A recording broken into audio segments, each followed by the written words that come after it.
Jadi boleh perluasan asal tidak melebihi kakinya. Ya dihitung ya lebih luas. Jadi Kiai Jawa itu kayak wong delok gunung Penanggungan, kayak gunung Arjuna. Di mana-mana puncak gunung itu lebih kecil timbang kakinya. Artinya diperluas ini bukan berarti tidak di sofa dan tidak di itu khas Kiai Jawa. Jadi jangan kira orang Jawa itu tidak hebat sekali. Termasuk perkembangan hotel di Arab Saudi. Itu dulu sebelum ada hotel. Buyut saya kelima atau keenam dulu haji namanya Badur Rahman. Itu kalau mau ingin menghindari terik matahari itu masuk gua. Itu masuk gua itu hanya separuh badan, kakinya di luar. Jadi jangan bayangkan kalau gua di Indonesia kayak gua Akbar di Tuban orang bisa masuk jalan-jalan, enggak. Gua di Arab itu kayak cepitan batu tidak sampai masuk. Sehingga kepalanya dimasukkan, kakinya masih kena matahari. Saking panasnya Arab Saudi. Sehingga dalam bayangan hijrah ketika Nabi bersembunyi di gua Sur, itu kata Abu Bakar, kalau orang kafir melihat kakinya pasti melihat kita karena nggak bisa masuk penuh. Jadi orang itu mau dempes tok. Sehingga ya kira-kira luasnya gua paling segini. Makanya guyonannya kiai-kiai itu untung nggak kayak gua Indonesia. Kalau kayak gua Indonesia laba-labanya capek karena luas sekali. Jadi jangan bayangkan gua Arab tuh kayak gua Indonesia. Makanya bayangannya andai kan orang tuh melihat ke bawah pasti melihat kita karena orangnya nggak bisa masuk penuh, nggak bisa masuk 100%. Ya kayak cepitan batu lah mirip. Itu kan mirip Gunung Uhud. Gunung Uhud kata Rasulullah nanti kalau kamu perang itu di atas, menang atau kalah di atas. Musuh biar di bawah. Dengan di atas kamu bisa manah. Jangan bayangkan kayak Gunung Merapi, kayak Gunung Penanggungan. Lah kalau Gunung Penanggungan manah ke bawah yang leyang kan. Jadi gunung di Arab itu kayak bukit. Ya sampean pernah kan ke Uhud itu ya sama ini aja tinggi ini kan. Lah ini yang mulai ada mis. Makanya nerjemah itu susah di Indonesia. Karena jabal itu udah harus tinggi. Kalau tinggi nggak bisa manah dari atas ke bawah kan nggak ngefek kan.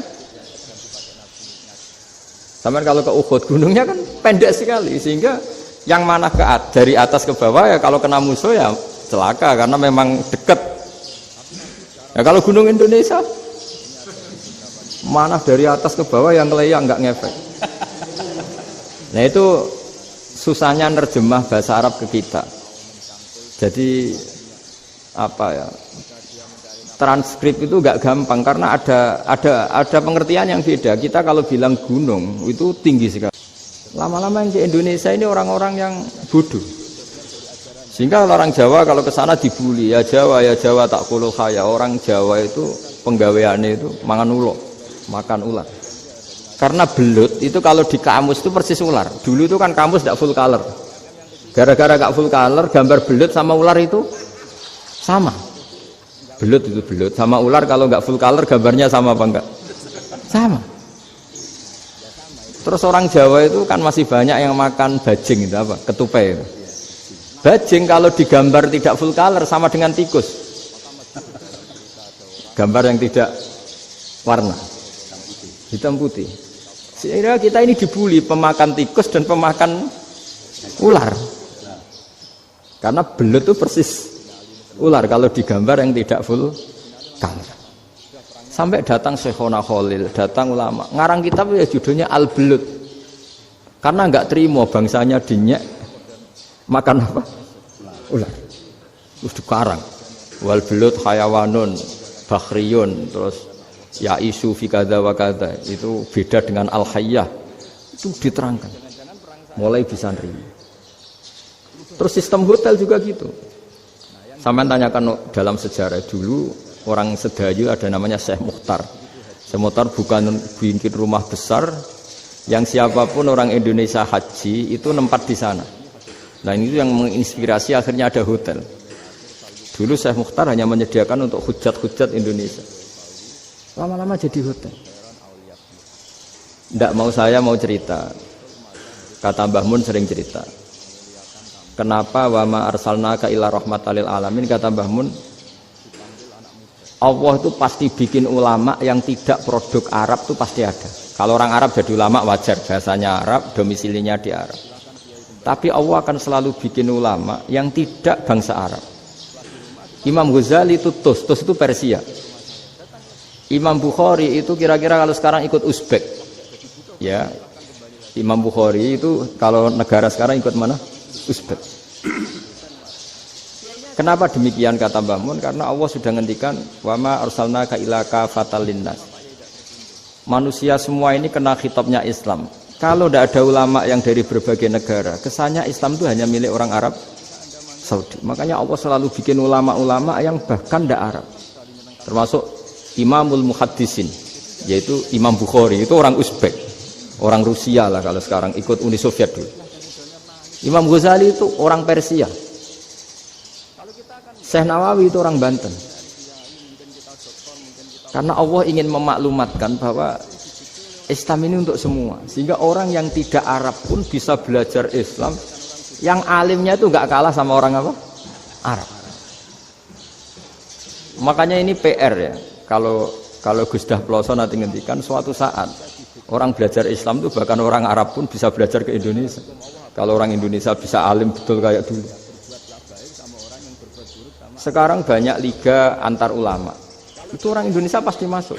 Ulama-ulama top dunia. Itu pasti orang Indonesia banyak yang masuk. Karena tadi ketika orang Indonesia baca kitab, itu orang Arab itu kagum. Kok bisa tidak bahasanya baca secara benar? Bukan sekedar bisa baca secara benar. Karena memang dilatih sedemikian rupa di pondok-pondok. Makanya kita semua lah, yang alim di Indonesia itu kemana-mana ya pasti alim. Dulu putra Mbah Mun namanya Gus Zofur itu tahun pertama ya sudah the best di tahun pertama. Kalau tahun pertama the bestnya ilmunya bawaan dari sarang, dari keluarganya. Gus Najih mondok di Said Muhammad tahun pertama sudah dipuji sebagai yang teralim karena ya sanggup. Kalau dipujinya tahun ketiga, tahun keempat kan mungkin dapat dari sana. Ini tahun pertama. Saya ulang lagi tahun pertama.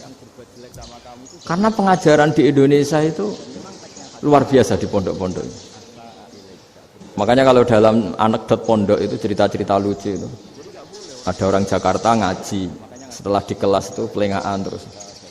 Melihat jendela, lihat pintu terus. Lama-lama gurunya marah.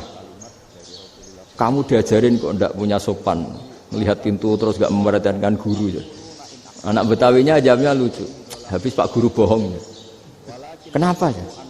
Kamu Pak Guru bilang Ja'a Zaidun, Zaid datang. Tak lihat enggak ada yang datang. Setelah itu contoh nasab kan ro'a itu Zaidan. Saya melihat Zaid, saya enggak melihat Zaid. Contoh ketiga yang jar kan maror tu bi Zaidin. Saya berjalan ketemu Zaid. Pak Guru diam di situ enggak jalan-jalan. Jadi saking detailnya Indonesia dia diajari. Kalau rofa Ja'a Zaidun. Kalau nasab ro'a itu Zaidan. Kalau jar maror tu bi Zaidin. Nah si murid Betawi ini karena pertama sekolah ngiranya gurunya itu cerita Zaid datang, makanya dia lihat pintu terus mana katanya datang kok tidak datang-datang. Nah dengan latihan seperti itu kemungkinan orang Indonesia salah itu kecil karena memang dilatih betul. Saya ulang lagi karena memang dilatih betul sehingga ketika orang Indonesia ini yang cerita seorang wartawan. Ini kisah nyata. Kali ini tidak anekdot, kisah nyata. Ada wartawan internasional ngeliput Ramlah. Ramlah itu di Gaza, di Palestina. Wartawan Indonesia ini hanya bisa bahasa Inggris. Dijak ngomong bahasa Arab. Terus dia bilang saya tidak bisa. Saya tidak bisa. Saya bisanya ngomong Inggris. Tapi apa yang terjadi setelah sholat? Si Indonesia ini jadi imam pakai sholat jariah lagi. Baca bismillah benar, bismillahi jar karena mudhof ilaih. Terus ketika iktidal ya benar, Rabbana lakal hamdu mil'us samawati wa mil'ul ardi benar. Ketika tahiyat ya benar, at-tahiyatul mubarakatuh sholawat. Sama orang Arab ini diambungi. Orang Arab kalau senang orang itu dicium. Kamu tawaduk, sebenarnya kamu itu ahli bahasa Arab. Karena orang Indonesia sekali sholat itu nggak ada yang salah. Meskipun benarnya karena hafalan, tapi bagi yang ahli nahwu itu hebat. Misalnya kita kalau ngapalkan kan bismillahi, bismijar karena ba, Allah hijar karena mudhof ilaih, Ar-Rahman hijar karena sifat, Ar-Rahim karena sifat. Alhamdu rofa karena mubtada, lillahi jar karena ada huruf jarli, Robbi jar karena sifat. Sebetulnya tidak karena pinter, tapi karena hafalan. Tapi orang Indonesia hebatnya itu benar terus. Rabbana lakal hamdu, ya kan? Alhamdu rofa, terus mil'us samawati ya rofa karena sifat. Sehingga terus orang Indonesia kalau sholat di Timur Tengah itu dipuji karena makhrajnya ya benar, rofa nasabnya juga benar. Nah itu di negara lain tidak ada nggak Indonesia. Orang Cina itu sering bikin marah orang-orang Arab karena kalau dongo itu nggak fasih kayak orang Indonesia. Orang Indonesia kalau dongo ya Allahumma Allahumma tohir tohir qalbi qalbi. Orang Cina ini yang jadi guyon di Arab. Allahumma Allahumma tahir tahir kalbi kalbi gitu. Itu kan bedanya aja loh. Itu orang Arab pertama membiarin, lama-lama kalbun entak gitu. Maksudnya asu-asumu gitu. Karena dia bilangnya qaf itu kaf. Jadi kalau Allahumma do Allah tahir, kula aturi nyucekno panjenengan kalbi ing asu ingsun kan. Tapi kalau qalbi itu ati ingsun, tapi kalau kalbi anjing ingsun. Bedanya qaf sama kaf. Ana arah kalbun entak. Asu-asumu maksudnya kan. Tapi padahal orang Cina itu paling dilihat teksnya ya pakai qaf. Orang Indonesia enggak, mulai kecil dilatih sak fase-fase. Sampai ya sulit betul latihan Fatihah itu. Kalau di Kudus malah sampai 3 bulan Fatihah itu. Sampai at-tahiyyatu kurang bersih. At-tahiyyatu sampai ada cerita itu orang dipanggil maftuhin itu enggak melengak, harus maftuhin. Baru melengak. Tapi barokahnya itu orang Indonesia kalau dongo memang benar-benar Allahumma tohir qalbi. Ya Allah sucikan hati kami, bukan tahir kalbi. Karena sekali jadi kaf itu maknanya anjing saya. Ya Allah sucikan anjing. Jadi ini orang Indonesia. Jadi kata Mbah Mun, dawe Mbah Mun, illaka fatal linnas, bahwa agama ini milik semuanya. Itu diantara bukti Allah menghendaki atau mendesain Islam seperti ini, orang yang belajar di Indonesia itu pengetahuannya Islam, pengetahuannya tentang Islam itu tidak kalah sama yang belajar di Al-Azhar, sama yang belajar di Arab Saudi. Makanya ini PR-nya UMM, PR-nya IAIN, PR-nya UIN. Bisa enggak sealim mereka dalam bahasa Arab? Nah, bahasa Arabnya man anta ana zaidun. Jangan sampai, karena kita di sana ini kadung dibully. Orang Arab tuh kalau bully kita, sampai tak kasih cerita. Itu ngawurnya Masya Allah. Kata dia, ada anak orang Indonesia haji.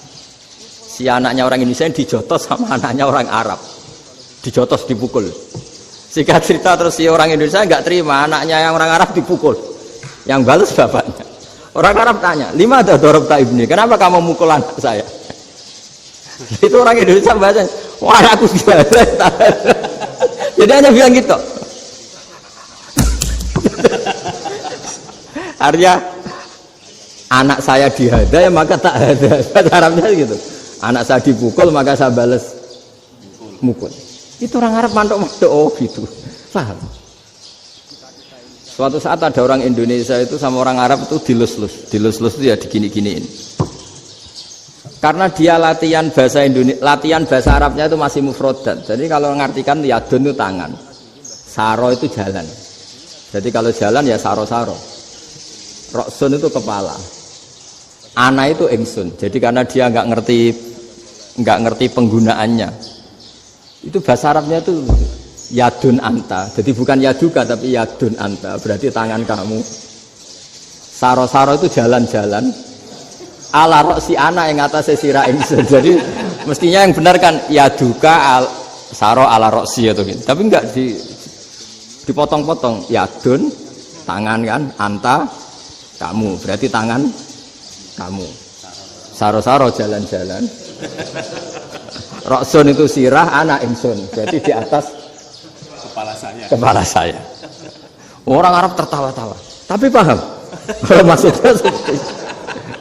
Jadi kita ini dibully di Arab itu Masya Allah. Jadi akhirnya lahirlah ulama-ulama tadi yang saya sebut tadi. Bahkan pernah lama sekali ulama Indonesia itu jadi master di Arab Saudi, yaitu Senawi Banten. Itu kalau orang sana bilang itu Sayyidu Ulama Il-Hijaz, top-topnya ulama Mekah Madinah, padahal beliau orang Indonesia dan dimakamkan di Ma'la, itu dekat makamnya Sayyidah Khadijah karena sangat dihormati. Nah, di antara sebab dihormati adalah ketika orang memahami syahid, maknanya pokoknya maktulal kafir. Syahid itu adalah orang yang kalau perang itu mati di medan perang. Itu Imam Nawawi merinci secara detail.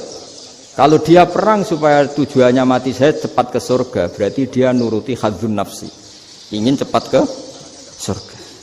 Tapi dia lupa bahwa dia dengan terbunuh pasukan Islam berkurang kekuatan. Maka syarat perang yang benar adalah ya ingin menang. Di mana-mana perang ya ilahi kalimatillah, supaya kalimat Allah itu menang, jangan ingin kalah. Soal dia mati takdir, tapi jangan ingin mati. Wah, itu terus dikagumi. Ternyata memang, oh iya ya, kalau pasukan Islam 10, kafir 10, kita ingin syahid, berarti ya kalau orang ingin syahid kan terus mungkin perangnya ada hati-hati, main ngawur saja terus kalah mati. Sudah apa, kalon satu kan, terkurangi satu kan. Nah kalau semuanya 10 punya niat gitu, nah itu Senawawi. Senawawi itu orang yang begitu gampang nerangkan Quran. Bahkan ketika orang Arab kesulitan ngartikan famathaluhu kamathalil kalbi intahmil alaihi yalhas aw tatrubuna yalhas. Orang tomak itu ibarat kayak anjing. Anjing itu kamu kasih makan ya tetap melet, menjulur-julurkan lidahnya, kamu ndak ya ndak. Imam Nawawi ditanya, "Ma wajusibbi?" Lalu wajah tasbihnya di mana? Beliau menjawab, "Fit tomak." Jadi anjing punya dua sifat yang berlawanan. Di bab ilmu dipuji, nggak ada hewan yang mudah menerima ilmu kayak apa? Anjing. Sehingga Quran mengistilahkan wa ma 'allamtum minal jawarihi mukallibin. Hewan yang mudah diajari itu oleh Quran dibahasakan sudah menganjing. Karena anjing adalah hewan yang paling mudah apa? Diajarin. Itu diakui oleh Quran wa ma 'allamtum minal jawarihi mukallibin. Tapi dia punya sifat yang sangat buruk sekali, yaitu nggak pernah puas. Makanya ketika Bal'am bin Ba'ura, ada tokoh yang kedonyan ya, itu kalau diistilahkan Quran walakinnahu akhlada ilal ardi wattaba'a hawa famathaluhu kamathalil kalbi in tahmil 'alaihi yalhas aw tatrukhu yalhas. Jadi anjing punya dua sifat yang berlawanan. Di bab ilmu dipuji karena paling mudah diajarin. Itu saya pernah ke Malaysia, diceritain sama polisi Malaysia. Anjing itu saking cerdasnya itu bisa deteksi CD palsu sama CD bajakan, asli sama bajakan. Itu kan gak kebayang. Kalau narkoba mungkin masih ada bau khusus ya, atau mesiu atau bom masih ada bau khusus. Ini enggak. Anjing itu dilatih ngecek CD yang asli sama yang palsu. Wah, itu kebablas itu pinternya itu. Itu harganya itu 1 miliar lebih, paling mahal. Jadi mungkin bisa deteksi ini dosen betul apa abal-abal itu bisa. Itu kiai betul apa kiai pesanan itu mungkin bisa. Itu saya punya kitab namanya Al-Hayawanul Kubro. Itu cerita prestasi-prestasi hewan. Itu yang berkuras-kuras sampai berjilid-jilid. Itu ya cerita anjing. Tidak ada hewan sebaik anjing. Di bab itu ya, di bab sampai ya tadi ada anjing yang sangat loyal sama majikannya. Loyalnya Masya Allah, sopannya Masya Allah. Anjing itu mbok lama berbakti sama sampean, nggak mau tidur di ruang tidurnya sampean, dia tetap tidur di luar. Corong Jawa nggak ngelama. Suatu saat si raja ini minum, wisata minum. Pas mau minum diterjang sama anjingnya sampai tumpah. Kecewanya raja ini itu karena selama ini anjingnya sopan sekali. Sekedar ganggu di ruangannya nggak pernah, malah ini mau minum, minuman yang disukai diterjang anjingnya tumpah. Marah kan anjingnya di mana? Ternyata apa? Minuman itu, anjing ini tahu kalau minuman itu beracun, diracuni oleh musuhnya. Itu saking hebatnya anjing sampai ketika ngawal rajanya itu tidak sekedar ada penjahat atau maling. Bahkan trik-trik kayak minumannya diracun oleh orang lain itu anjingnya tahu. Sehingga pas mau diminum diterjang sampai terus supaya enggak keminum tadi. Makanya Quran istilahkan anjing itu apa? Wa ma 'allamtum minal jawarihi mukallibin. Hewan piaraan yang kamu ajarin nanti sampai sepinter anjing. Makanya Ashabul Kahfi itu ketika ngajak anjing tadi, beliau tidur, anjing itu tidurnya bil wasit, wakal buhum basitun zira'aihi bil wasit. Jadi dia tidur dalam posisi siaga. Loh coba, anjing itu nggak pernah sekolah. Karena dia posisi menjaga, tidurnya itu kayak siaga gini. Bukan ngorok semadep ke atas terlentang, itu enggak. Andai kan dia tidur terlentang, itu kan yang mau mengganggu kan, wah sunai turu, itu enggak. Dia tidur posisi siaga, makanya disebut lawit tolak ta'alaihim lawalaita minhum firaron. Kalau kamu melihat anjing itu pasti lari, karena dia posisi siap merekam. Jadi tidur tapi posisi siap merekam. Jadi matanya tetap terbelalak kayak siaga. Padahal itu enggak diperintah, ya dia memang punya nalar untuk itu. Ini disebut wa ma 'allamtum minal jawarihi mukallibin. Dan dalam teori modern juga gitu. Tapi dalam hukum Islam yang dianut mazhab Syafi'i itu anjing tetap najis. Ya sudah najis ya najis, tapi ada mazhab lain yang mengatakan tidak najis. Tapi tidak usah ngurmat anjing, geger nanti kalau rektor kampus punya anjing. Tapi ilmu itu bagus untuk kelangenan kadang. Andai kan tidak ada mazhab Malik, maka kita kesulitan menceritakan Ashabul Kahfi yang hewan piaraannya itu anjing. Tapi misalnya anjing disucikan, kita juga nanti susah menjelaskan hadis Nabi malaikat itu tidak masuk rumah yang di situ ada apa? Anjing. Maka ilmu itu, makanya kata Imam Sa'roni, sebagian ilmu itu memang kelangenan, tapi nggak boleh jadi praktek. Tapi harus ada. Misalnya begini, contoh paling gampang. Api dalam mazhab Syafi'i kan alat pensuci hanya dua, air dan tanah. Ya saya ulang lagi, air dan tanah, yaitu tanah untuk mensucikan najis anjing. Imam Abu Hanifah menambahkan api. Mazhab Syafi'i itu agak kesulitan ketika ada batu bata dibikin dari tanah-tanah yang bercampur kotoran. Mazhab Syafi'i akan kesulitan karena di situ ada najis yang jadi materinya bata. Hukumnya gimana kalau nanti dipakai masjid? Tapi barokahnya ada beberapa mazhab. Abu Hanifah mengatakan dan api. Jadi apa tadi air, tanah, api. Alasannya masuk akal. Ketika usatul mukminin, orang-orang mukmin yang ahli maksiat itu sebelum masuk surga, kalau dia dosanya banyak itu dibakar dulu supaya suci. Emas itu untuk memisahkan dengan materi lain juga harus dibakar. Berarti api termasuk alat. Artinya gini, batu bata yang materinya dari tadi najis sekalipun, ini menjadi suci karena ngalami pembakaran. Tapi kata Imam Sa'roni, ilmu ini hanya sebagai ilmu. Jangan sampai kalau kamu mau wudhu gak ada air terus membakar diri lah, ini ribet kan. Jadi ilmu itu sebagian memang untuk kelangenan. Karena kita butuh. Andai kan tidak ada mazhab Abu Hanifah, maka kita akan kesulitan pakai bata. Yang kita tahu cara bikinnya kadang di tempat yang kotor, di tempat yang najis. Tapi karena ini ngalami dibakar, maka hukumnya suci menurut mazhab Abu Hanifah. Dan itu sering. Ulama itu sampai apa? Saya punya kitab fikih namanya Fardul Masail. Pengandaian ada masalah. Jadi masalah itu belum terjadi tapi diandaikan. Misalnya kayak di Texas. Bumi itu bulat bola. Texas itu kalau dibor itu pas Ka'bah. Lalu kiblatnya di mana? Bumi ini kan hanya rubuk-rubuk seperempat. Yang ada arah itu seperempat. Tapi kalau Ka'bah itu sama Texas atau Texas dengan Ka'bah itu lalu kiblatnya mana? Mau sudah bebas arah. Maka ilmu mengatakan mara'ahu muslimuna hasanan fawa indahu hasanun. Kamu jangan nuruti ilmu hakikat tapi nuruti mindset. Kalau mainstreamnya orang banyak seperti itu, mindsetnya orang sana misalnya Ka'bah sana ya ikut sana. Tapi ini tidak mewakili hakikat karena kalau yang 380 derajat itu kan terus ribet. Makanya ini kesulitan di bab-bab fikih. Ya saya ulang lagi, kesulitan di bab-bab fikih.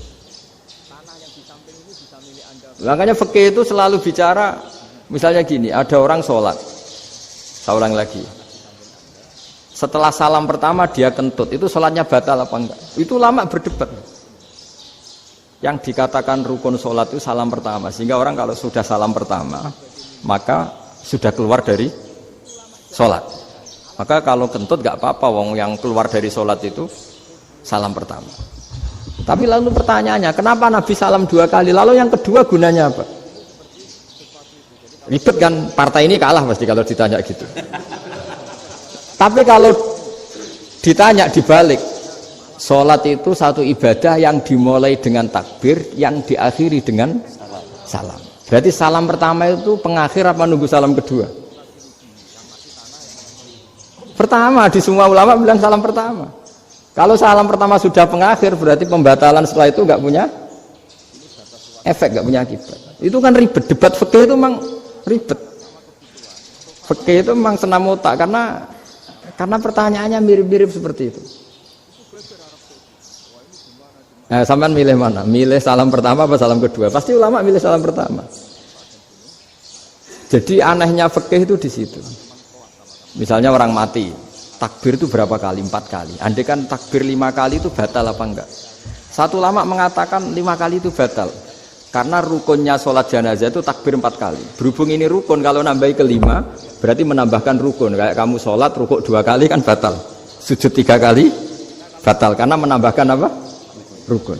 Berarti kalau takbir 5 kali, batal. Tapi pertanyaannya, takbir itu adalah wiridan biasa, sehingga kalau ditambahkan nggak punya akibat, batal.